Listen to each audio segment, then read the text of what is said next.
The Xbox Scorpio. That was announced recently, or maybe it was leaked. I don't know. It's really hard to tell these days. But whatever, the concept of an Xbox-shaped gamey thing has been introduced to the world, and there's a lot of people out there who's excited, who's looking forward to this, who are happy that this is happening.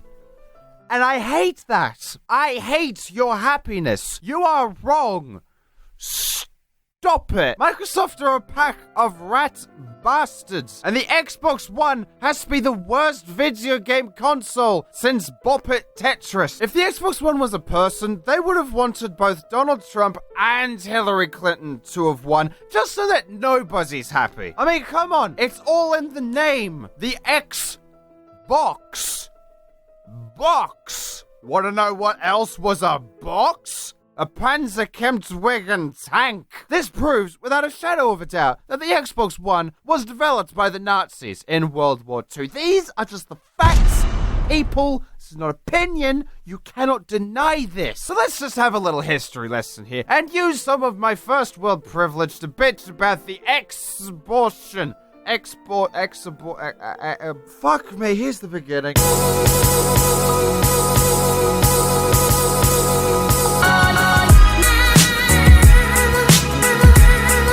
November 2013, the date of the Xbox One's release. And fuck me with a spatula. This was an absolute train wreck. This thing couldn't have had a worse opening if as soon as it walked through the door, it spat on the Pope and molested his dog. Let's just go through a quick short list of all the places where the Xbox One fucked up before it even came out. Number 1, Xbox One.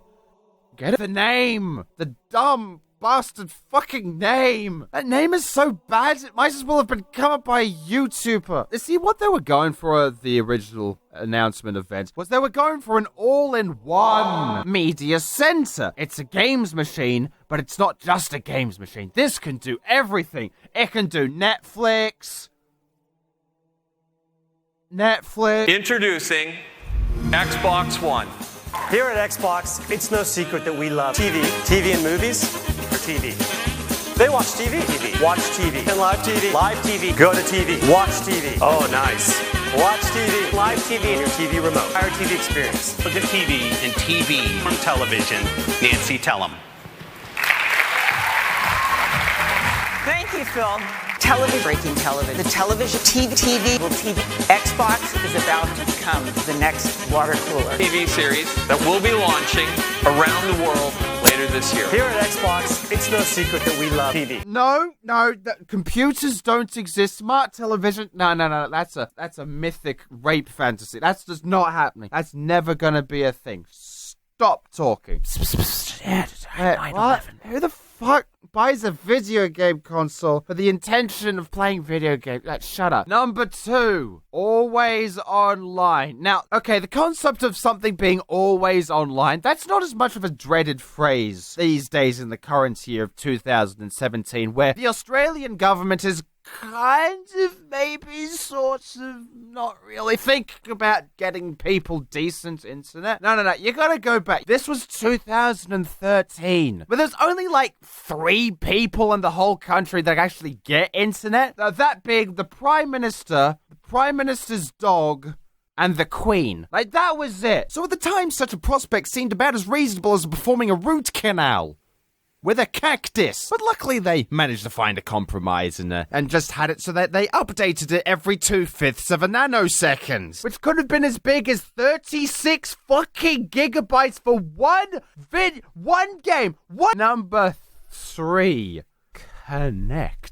Xbox Connect. Do you remember this? No, you don't. Stop lying to me, you sinful bastard. But for all those honorable souls out there, the Xbox Connect was a glorified iToy that someone at Microsoft with bath salt shoved up their ass figured that this must and has to be a mandatory peripheral that must be sold with every single Xbox One. And it must always be plugged in, and must always be listening, and must always be watching you. Like a plastic ferret that got too much into 1984. And yes, It was mandatory. And yes, the games were about as gimmicky as, well, just look at current state of VR, and yeah, that's as bad as it was. And yes, because it shipped with every console, it cost $100 more than it really fucking should have. And yes, the publishers did force developers to integrate stupid tacked-on gimmicks to justify the fact that everyone had to buy the fucking thing. And trust us, developers, it's always going to be there. It's always something you can rely on. You can always rely that there'll always be a Kinect, always plugged in, especially 7 months down the line where they got rid of the whole stupid bullshit altogether and future iterations of the console just got rid of the port altogether. Trust us, we give you the money, we're nice. And yes, it did come with a 1080p camera, even though all of the software had to be scaled down to 720p because the hardware was so fucking piss weak. The Kinect was an absolute failure as a commercial product, even though it sold like 24 million units. Ignore you. Listen to me. I'm right, you're wrong. Accept that. However, I will say this one nice thing about this. The software development kits, which was sold as a prosumer product, which allowed you to use the Kinect on PC, it allowed animators and analysts and the like to have access to an affordable motion capture setup, because usual motion capture setups are usually incredibly expensive and usually take up a hell of a lot of space, and usually it's not that good of an investment, but this was usually, which led to incredibly important innovations to human evolution, such as Kizuna AI, which is YouTuber の謎度アップより this is exactly what it looks like. ここがちょっとあれなんで Number 4. Well, the games were shit. At launch, the Xbox One had a whole 21 games available at launch. Out of which you had, by the numbers sequels,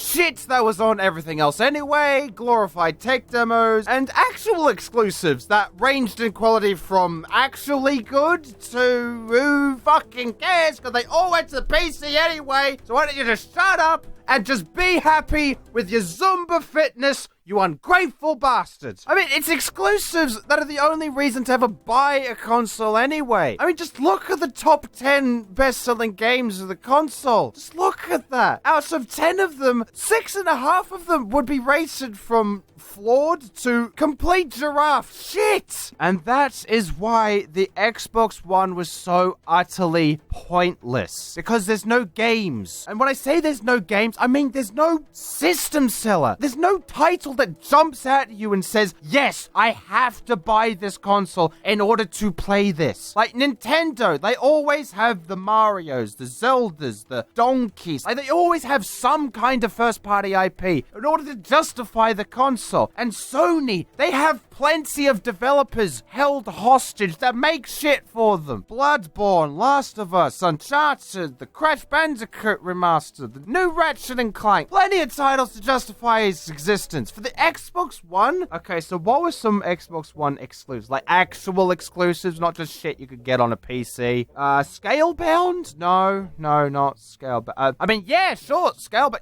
You could buy an Xbox One, but you have to imagine that you're playing that. Just imagine that you're playing Scalebound, and that's the Xbox One experience. Apparently there was another Tomb Raider game, Tomb Raider 2.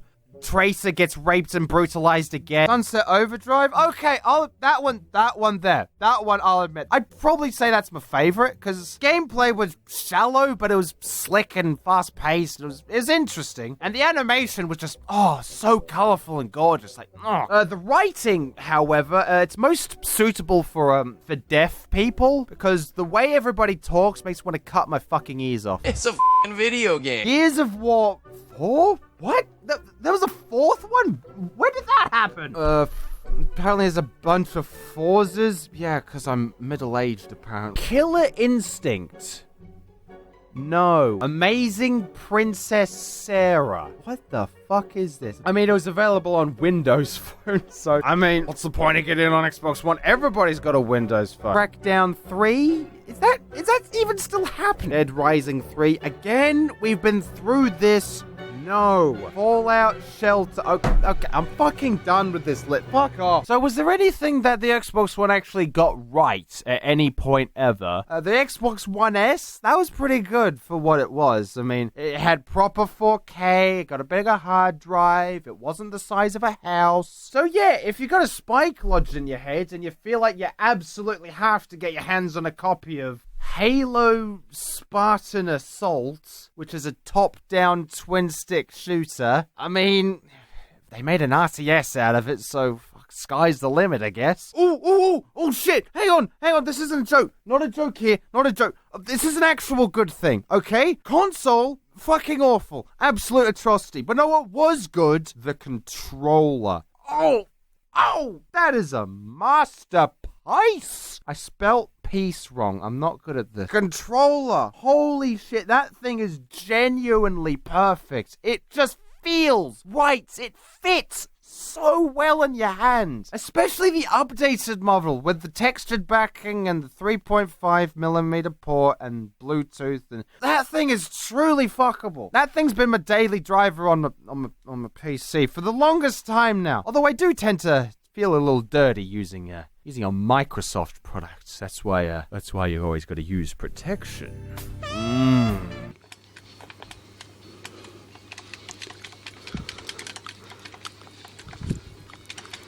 You know what? I'm starting to think that this gag really wasn't worth it. And that's why if you own an Xbox One, you molest dolphins. Thank you.